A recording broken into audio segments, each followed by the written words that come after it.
قال عليه الصلاة والسلام Peygamberimiz sallallahu aleyhi ve sellem etti.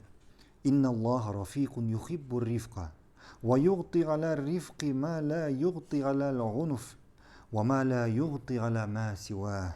Hakikatte Allah iyilikli, yani yumşak.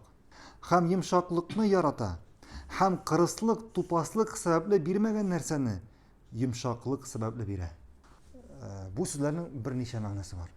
Yani Peygamberimiz sallallahu aleyhi ve sellem etti bit. Kırıslık sebeple bilmegen nerseni yumşaklık sebeple bire. Aytik iki kişi. İki kişi. Birisi kırıs, tupas, birisi yumşak. Hem birisi ikincisine kırıslık bilen muamele kıla, ameller kıla. İkincisi yumşaklık bilen.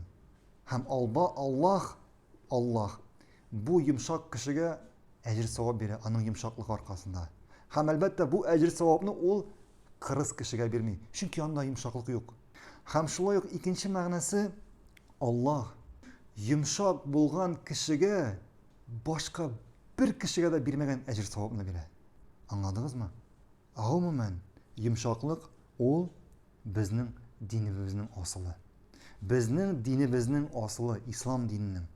Eğer biz Peygamberimiz sallallahu aleyhi ve sellem'e karasak, onun turmuşuna, o en yumşak kişiydi. En yumşak kişiydi. Birinci ailesi bilen, bağlar bilen, tuğanları bilen, sahabeleri bilen, hem başka ilden gelen kişiler bilen, hatta kafirler bilen.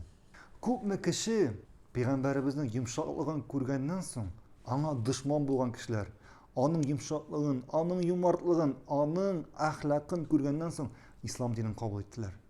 Köpme kişi. Hatta onu ötürürge dip diken kişiler degen Peygamberimizni görgenden soň İslam dinini kabul ettiler. Şuna göre İslam dini, bizning dinimizning aslı ol yumşaklık.